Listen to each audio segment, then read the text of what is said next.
மறைந்த மாண்புமிகு அம்மாவின் நல்லாட்சியை தமிழகத்தில் உருவாக்கவும், அம்மாவின் லட்சிய கனவுகளை நிறைவேற்றவும், அம்மாவின் மக்கள் நலத்திட்டங்களை செயல்படுத்தவும் கழக பொதுச் செயலாளர் தியாக தலைவி சின்னம்மா வழிகாட்டுதலில் சிறப்பாக செயல்பட்டு வரும் கழக துணை பொதுச் செயலாளர் திரு டிடிவி தினகரனின் அரசியல் செயல்பாடுகளும், கட்டுக்கோப்புடன் கழகத்தை அவர் நடத்தி செல்லும் பாங்கும், கழக தொண்டர்களின் விருப்பப்படி அவர் மேற்கொள்ளும் அரசியல் வியூகங்களும் தமிழக மக்களின் பேராதரவை பெற்று வருகின்றன. தியாக தலைவி சின்னம்மா தலைமையிலான கழகத்திற்கு தமிழகத்தின் 7.5 கோடி மக்களும் 1.5 கோடி கழக தொண்டர்களும் தங்களின் பேராதரவை தெரிவித்து வருவதால் ஆர்கே நகர் வெற்றி சரித்திரம் தொடரும் என அரசியல் பார்வையாளர்கள் கருத்து தெரிவிக்கிறார்கள். அது பற்றிய ஒரு சிறப்பு செய்தி தொகுப்பு.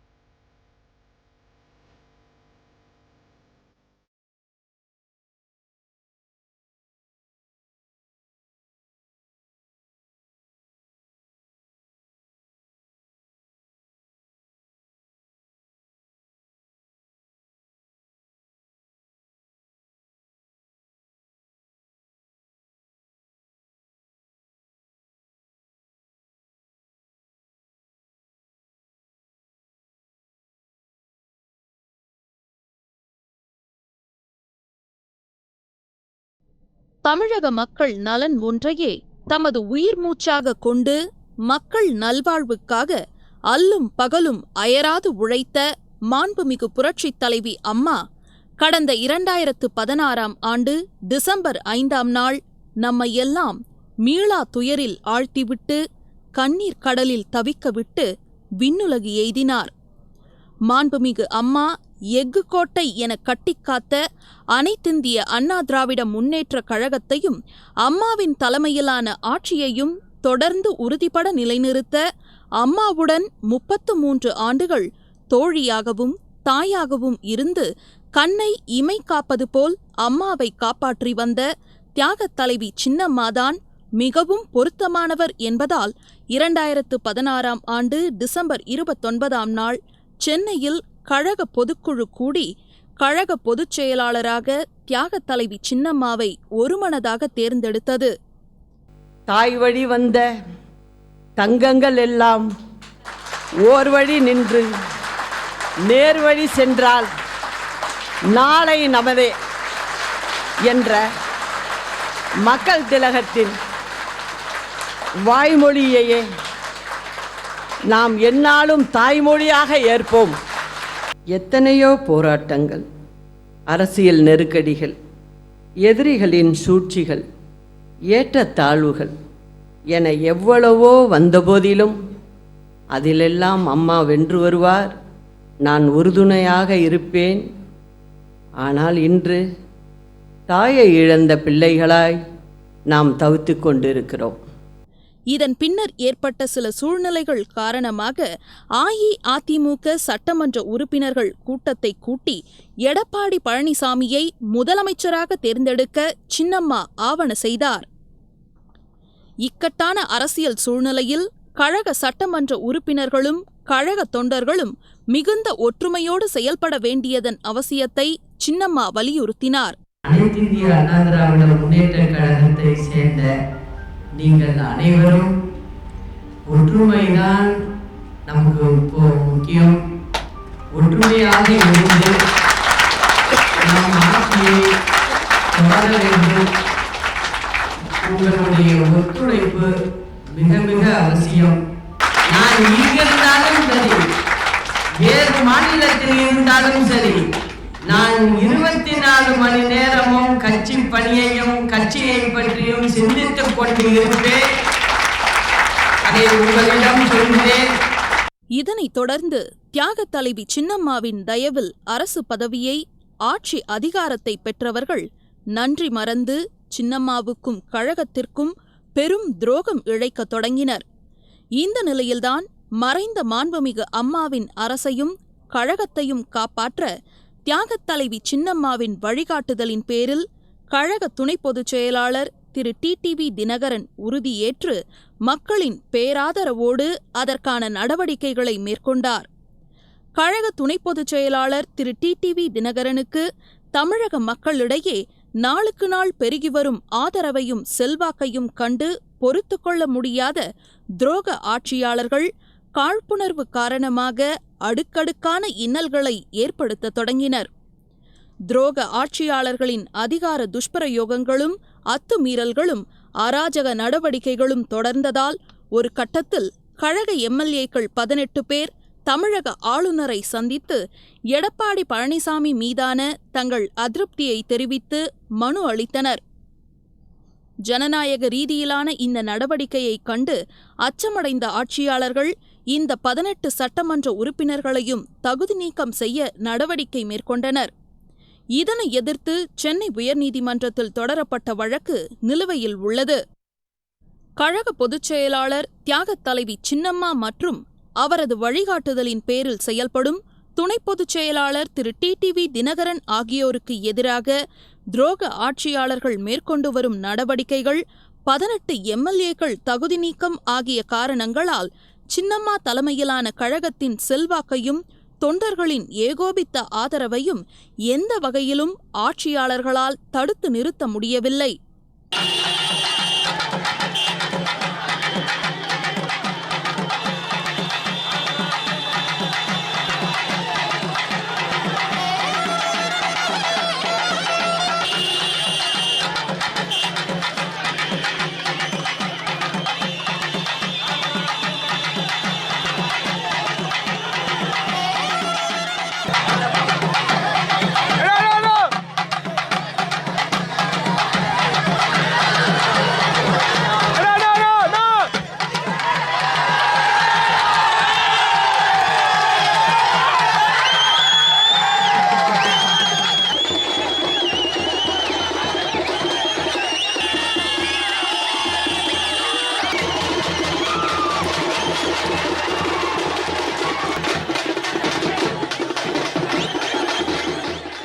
சென்னை ஆர்கே நகர் சட்டமன்ற தொகுதி இடைத்தேர்தலில் தியாகத் தலைவி சின்னம்மாவின் வழிகாட்டுதலின் பேரில் பிரஷர் குக்கர் சின்னத்தில் போட்டியிட்ட திரு டிடிவி தினகரன் மக்களின் பேராதரவோடு 40,707 வாக்குகள் வித்தியாசத்தில் அமோக வெற்றி பெற்றார்.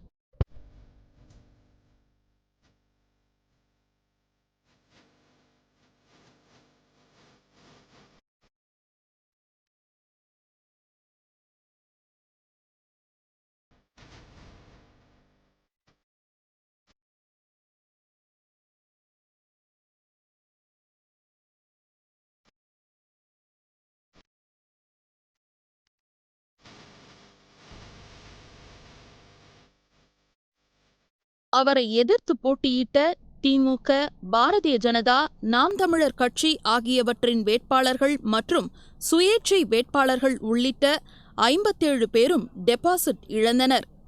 7.5 கோடி தமிழக மக்கள் மற்றும் 1.5 கோடி கழக தொண்டர்களின் பேராதரவு தியாகத் தலைவி சின்னம்மா தலைமையிலான கழகத்திற்கே என்பது மீண்டும் உறுதிபட நிரூபணமாகியது.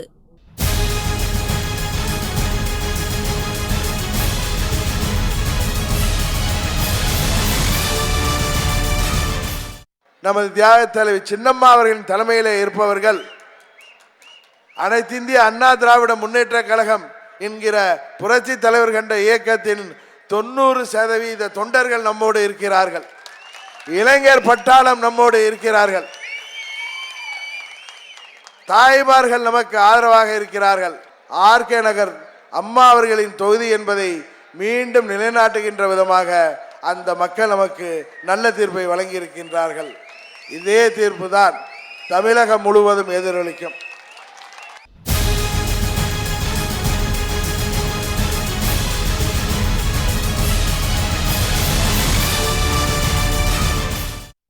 இதனிடையே மதுரை, மேலூர், திருச்சி, திருவள்ளூர் உள்ளிட்ட பல்வேறு இடங்களில் கழக துணை பொதுச் செயலாளர் திரு டிடிவி தினகரன் பங்கேற்ற கழக பொதுக்கூட்டங்கள், கழக மாநாடு போன்று பிரம்மாண்டமாக அமைந்திருந்தன. லட்சக்கணக்கான கழக தொண்டர்களும் பொதுமக்களும் திரண்டு தங்கள் பேராதரவை தெரிவித்தனர்.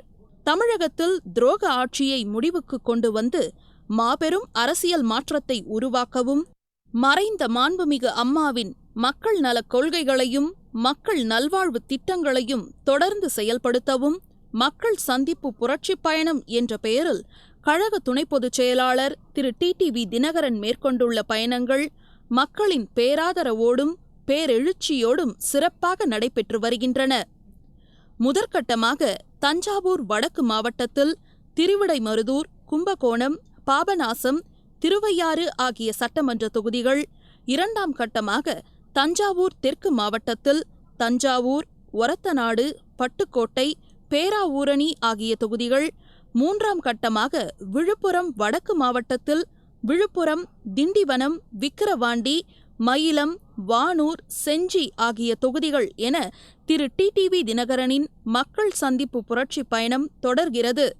செல்லும் இடமெல்லாம் லட்சோப லட்சம் கழக தொண்டர்களும் பொதுமக்களும் எழுச்சிமிகு வரவேற்பு அளித்து தங்கள் பேராதரவை தெரிவித்த வண்ணம் உள்ளனர். துரோக ஆட்சியாளர்களின் அராஜக செயல்கள், பேருந்து கட்டண உயர்வு உள்ளிட்ட மக்கள் விரோத நடவடிக்கைகள், குடிநீர், சாலை வசதி, போக்குவரத்து, சுகாதாரம் உள்ளிட்ட அடிப்படை தேவைகளை நிறைவேற்றாதது, மறைந்த மாண்புமிகு அம்மாவின் நலத்திட்டங்களை செயல்படுத்தாமல் புறக்கணித்து வருவது, இவற்றையெல்லாம் தமிழக மக்களிடம் விளக்கமாக எடுத்துரைத்து துரோக ஆட்சி அகற்றப்பட வேண்டியதன் அவசியத்தை திரு டிடிவி தினகரன் வலியுறுத்தி வருகிறார்.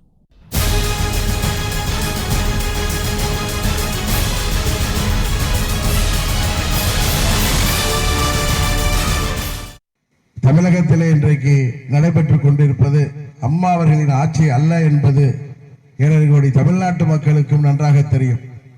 கதிராமங்கலத்திலே போராடுகின்றார்களே, மீத்தேன் திட்டத்தை எதிர்த்து அம்மா அவர்கள் இங்கே வரவிடாமல் அவர்கள் உயிரோடு இருந்தவரை தடுத்ததெல்லாம் இன்றைக்கு இவர்கள் மத்திய அரசாங்கத்திற்கு பயந்து கொண்டு இது ஒரு நிழல் அரசாங்கமாக இன்றைக்கு அதையெல்லாம் இங்கே திறந்து விடுகின்ற ஒரு நிலையிலே ஒரு திடமான அரசாங்கமாக இல்லாமல் வெறும் சட்டமன்ற உறுப்பினர்களை மாத்திரம் பாதுகாத்து ஆட்சியை தக்க வைத்துக் கொள்கின்ற அரசாங்கமாக இருப்பது நம்ம அனைவருக்கும் வேதனையை தருகிறது.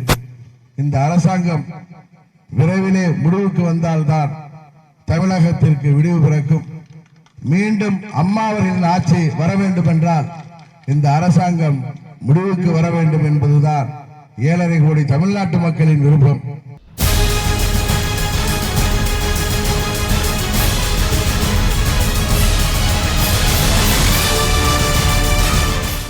தியாகத் தலைவி சின்னம்மாவின் வழிகாட்டுதலின் பேரில் தமிழக மக்கள் நலனுக்காகவும் மறைந்த மாண்புமிகு அம்மாவின் மக்கள் நலத் திட்டங்களை தொடர்ந்து செயல்படுத்துவதற்காகவும் அயராது பாடுபட்டு வரும் கழக துணை பொதுச் செயலாளர் திரு டிடிவி தினகரன் இன்று நேற்று அல்ல, நீண்ட பல ஆண்டுகளுக்கு முன்பு இருந்தே புரட்சித் தலைவி அம்மாவின் அருகிருந்து அரசியல் பயின்றவர்.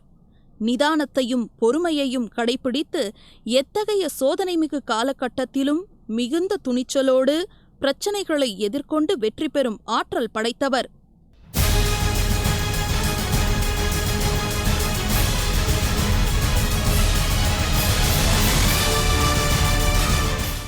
நான் பேசுகின்ற ஒவ்வொரு வார்த்தையும் நிதானமாகத்தான் வரும். வேகமாக பேசினாலும் நிதானமாகத்தான் வரும். காரணம், நான் 23 வயதிலிருந்து அம்மா அவர்கள் இது போன்ற மாபெரும் கூட்டங்களிலே பங்கு பெற்ற போது அவருக்கு பின்னாலே வந்து உதவியாளராக இருந்தவன். எனக்கு தெரியும் அம்மா அவர்கள் சந்தித்த அத்தனை இன்னல்களையும் நாங்கள் அன்று இருந்து பார்த்திருக்கிறோம். இதே தெய்வம் அம்மா அவர்கள் நமக்கெல்லாம் பயிற்சி கொடுத்திருக்கிறார்கள். அன்றைக்கு அவரிடம் அவர் பாசறையில் படித்த மாணவர்களில் நானும் ஒருவன். நமது சின்னத்தை, இழந்த சின்னத்தை மீட்டெடுத்து பாராளுமன்ற தேர்தலிலே நாம் மாபெரும் வெற்றியை பெற வேண்டிய ஒரு கட்டாயத்திலே நாம் இருக்கிறோம்.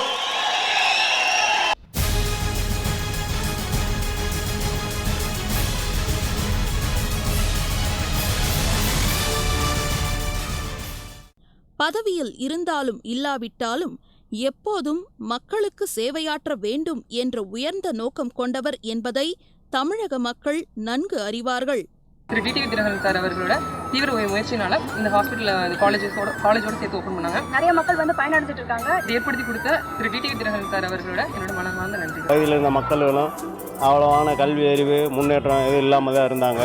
இதெல்லாம் நிவர்த்தி செய்யறதுக்காக டிடிவி தினகரன் வந்தப்போ நாங்கள் எங்களுடைய குறைகளை நாங்கள் சொன்னோம். பில்டிங் கட்டி கொடுத்தாரு, அவர் சொந்த நிதியிலையும் கட்டி கொடுத்தாரு, அவர் ஃபண்டிலையும் வந்து கட்டி கொடுத்தாரு டிடிவி தினகரன். நடுநிலைப்பள்ளி மட்டும்தான் எங்கள் ஊரில் இருந்தது. அந்த சூழ்நிலையில் நம்ம ஊருக்கு வந்து நடுநிலைப்பள்ளியாக இருந்ததை உயர்நிலைப்பள்ளியாக மாற்றி அது ஒரு குறிப்பிட்ட காலங்களிலே மேல்நிலைப்பள்ளியாகவும் அதை மாற்றி எங்களுக்கு ஒரு இதை பண்ணி கொடுத்தாரு. அன்றைக்கி டிடிவி தினகரன் அவர்கள் வந்து நல்லதே செஞ்சார். ஸ்போர்ட்ஸில் வந்து எப்பயுமே எங்கள் மாவட்டம் வந்து எங்களுக்கு ஆல் இந்தியா லெவலுக்கு இன்றைக்கி சாதனை படைச்சிருக்கோம்.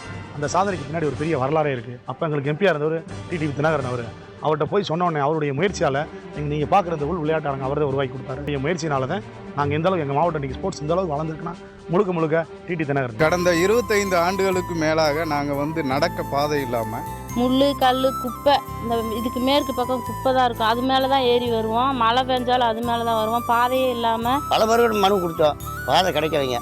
அப்போ எம்பி வந்தார், டிடிவி தினகரன் வந்தார், அவர்கிட்ட போய் கோரிக்கை மனு வச்சோம். அவர் அந்த குப்பமேட்டில் ஏறி நின்று எல்லாத்தையும் பார்த்தாரு. அவர் வந்து அதை பரிசீலனை பண்ணுறேன்னு சொல்லி இப்போ அவர் சொந்த பணத்தில் ஒரு 2 லட்ச ரூபா கணக்கு வரும், அவ்வளோ அமௌண்ட் கொடுத்து அதனால அவரோட பேரை நாங்கள் வைக்கிறதுல ரொம்ப பெருமை அடைகிறோம், சந்தோஷம். இப்போ பொதுமக்கள் எல்லாரும் போய் கேட்டதுக்கு இந்த முன்னாடி இருக்க மண்டபத்தை கட்டி கொடுங்கன்னு சொல்லி கேட்டதுக்கு டிடிவி தினகரன் சார் வந்து சரின்னு கட்டி கொடுத்தாருங்க. இந்த கோயில் சீரும் சிறப்புமாக இருக்கிறதுக்கு காரணம் வந்து டிடிவி தினகரன் சார் ஒரு வகையில் நல்லா பண்ணி கொடுத்தாருங்க. நாங்கள் சாமி கும்பிட்றதுக்காக வேண்டி கோயில் கட்ட எங்களால் முடியலை. அப்போ டிடிவி தினகரன் கிட்ட போய் நன்கொடை கேட்டார். அவர் வந்து நன்கொடையும் கொடுத்தாரு, கோயில் கட்டுறதுக்கான உதவியும் செஞ்சார். அவர் வந்து கட்டின பிறகு அந்த கோயில் நாங்கள் பராமரிப்பு பண்ணி இன்னும் கும்பிட்டு வந்துருக்கோம். அவர் மாதிரி நல்ல மனுஷன், நல்லா இருக்குன்னு 100 வருஷம் வந்து நாங்கள் வாழ்த்துறோம். மரியாதைக்குரிய மக்கள் செல்வர் டிடிவி தினகரன் சிஎஸ்ஐ சமுதாயமாக நாங்கள் இருக்கின்ற எங்கள் பகுதிக்கு ஒரு விசேஷத்துக்கு வந்திருந்தார். எங்களுடைய சமுதாய சாவடியை கட்டித்தர வேண்டும் என்ற கோரிக்கை வைத்தோம். உடனே எங்களுக்கு 1.5 லட்சம் ரூபாய் எங்கள் கொடுத்து எங்களுடைய சாவடியை கட்டி கொடுத்தார். ஜமாத்தாரில் வந்து ஈதுகா அமைதியானது. வருஷத்துக்கு 2 தடவை வந்து தொழுகை நடத்துவாங்க. காம்பவுண்ட் இல்லாமல் ஓப்பனாக இருந்தது. சொந்த பணம் 3 லட்சம் ரூபாய் கொடுத்து இதை கட்ட சொன்னார். இதில் சுமார் வருஷத்துக்கு 2 தடவை 10,000 பேர் 10,000 பேர் தொழுகக்கூடிய இடம். மறைந்த மாண்புமிகு புரட்சித் தலைவி அம்மாவிடம் அரசியல் பயின்று கழக பொதுச் செயலாளர் தியாகத் தலைவி சின்னம்மா வழி நின்று கட்டுக்கோப்புடனும் ஒற்றுமையோடும் கழகத்தை வழிநடத்தி கழக தொண்டர்களின் விருப்பப்படி அரசியல் வியூகங்களை வகுத்து சிறப்பாக செயல்பட்டு வரும் கழக துணை பொதுச் செயலாளர் திரு டிடிவி தினகரனின் ஆர்கே நகர் வெற்றி தமிழகம் முழுவதும் தொடரும் என்பது உறுதி. அச்சம் என்பது மடமையடா, அஞ்சாமை திராவிடர் உடமையடா. 6லும் சாவு 100லும் சாவு, தாயகம் காப்பது கடமையடா.